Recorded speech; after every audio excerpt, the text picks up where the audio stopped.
Gua saya di penjara juga. Yang masuk saya jamin kehidupannya, mereka pun saya kasih barang untuk ngedarin di dalam. Sampai saat ini masih. Jadi memang sengaja dimasukkan memang Dimasukkan untuk mengedarkan di dalam sel. Karena kebutuhan sel tuh banyak juga sama seperti kebutuhan di luar. berapa persen dari 100% penghuni lapas itu pakai narkoba? Hampir semua ya. Hampir 75%, 80% itu pemakai. Berarti sipir tahu dan kalapas tahu dong? Tahu. Itu hal umum. Karena kan kita juga masuk barang itu nggak mudah. Biasanya itu uang tip atau apa segala macam selalu diminta. Berapa biasa minta? Sipir berapa, kalapas berapa? Ya nominalnya masih jutaan ya, belum ratusan juta. Masih jutaan. Misalnya jutaan, sipir tuh dapat berapa sih? Sipir sebulan bisa dapat 5 juta, 7 juta.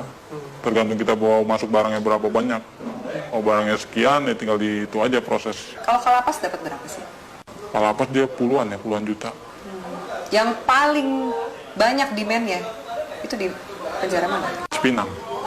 Lebih banyak dia bandarnya. Salah satunya banyak kan anak buah saya selama ini yang ketangkep di mana, mereka di dalam ya saya tanggung semuanya. Dia di dalam, hidup keluarganya di luar, saya tanggung semua. Oke. Sampai dia keluar. Sampai dia keluar. Secanggih apa sih bisa ngatur peredaran narkoba Iya. dalam penjara? Alat-alat mereka canggih dong? Canggih. Mereka alat-alatnya lebih canggih dari pemerintah Indonesia sendiri ya. Masa? Iya. Secanggih apa? Dari mulai telepon, mereka pakai satelit, langsung tembus satelit. Tidak ada lagi lewat operator-operator Indonesia. Mereka semua pakai satelit. Jadi nggak bisa disadap. Nggak bisa disadap. Sangat sulit untuk disadap. Tidak akan ada habisnya Indonesia. Karena Indonesia target terbesar di Asia untuk peredaran. Untuk peredaran. Kenapa Indonesia jadi target? Karena demand yang begitu besar. Demand-nya begitu besar. Keuntungannya juga besar. Hukumannya juga ringan. Soal hukuman, Iya. ringan. Berarti nggak mungkin bikin jera. Apa sih yang bikin jera aparatnya? Dari mana sih kemudian kalau misalnya mau ngabisin ini gitu? Dari mana sih? Biasanya kalau main di hakim itu buat main hukuman. Peringanan hukuman, segala macam. Anda bayar? Saya bayar. Dalam bentuk uang atau dalam bentuk barang juga Anda kasih? Uang, biasanya uang. Mereka hanya uang. Kadang barang tergantung hakim. Hakim maunya apa ya kita kasih. Banyak klien Anda yang hakim yang make juga? Ada banyak. Ada 10 orang ada. Bagaimana Anda menggunakan uang yang luar biasa banyak ini? Biasanya Anda menghabiskan untuk apa? Biasanya saya habisin buat pesta-pesta aja. Pesta, saya beli barang, segala macam apa, kebutuhan. Kebutuhan dalam arti ya saya lihat orang-orang kaum-kaum yang kurang mampu juga sebenarnya saya kasih. Beramal juga? Beramal. Tapi kan dari duit Istilah- seperti itu, duit haram, duit panas. Ya, istilah kata buang sial. Kalau di kalangan ini buang sial, harus. Anda nggak takut ketangkep? Enggak. Karena saya percaya, saya di dalam pun saya dijamin. Dan keluar pun masih ada tempat buat saya. Kecuali hukuman mati ya, mungkin banyak yang kapok. Susah nggak sih keluar dari jaringan ini? Sangat sulit. Karena semuanya itu sudah terpantau oleh bos. Kita pun juga nggak tahu kan anak buah bos seberapa banyak. Yang kita tahu kan hanya segelintir orang yang saya percaya ada 30 orang. Mungkin dari lain ini ada lagi anak buah bos yang mantau saya juga. Bagaimana posisi saya, peredaran saya, perkembangan saya. Oke. Dari Jakarta sendiri, selain 5 bos Anda ini, Ya, ada juga jaringan-jaringan yang lain? ada.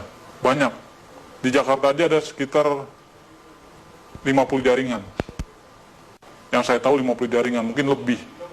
Itu yang saya tahu. Jaringan ini lebih besar atau sama kuatnya dengan jaringan Anda? Macam-macam. Tergantung dari barang sih biasanya. Kalau barang kita bagus, banyak juga jaringan ngambil di kita juga. Makanya barang itu nggak pernah akan habis.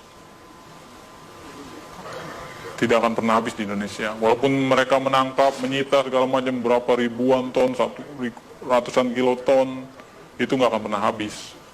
Karena itu cuma sedikit, paling seujung jari ya, ujung jarinya dari total barang yang ada di Indonesia.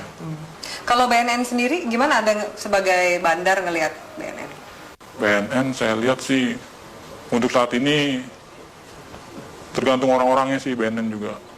Sama lah sama yang di Polres, Polda, segala macam. Istilah katanya kan orang Indonesia itu hanya butuh duit. Semuanya ujung-ujungnya duit. Asal kita punya duit, ya lolos. Sampai ke jaringan, kalau kepolisian juga Kepolisian udah hal umum. Udah nggak bisa di ini lagi. nggak mungkin dibersihin. Nggak mungkin dibersihkan. Karena memang aparatnya pun pemakai. Kenal sama bandar, kenal barang, nyuplai barang juga, begitu. Seterusnya. Bea Cukai gimana? Bea Cukai juga mengawasi kan Iya. seperti ini.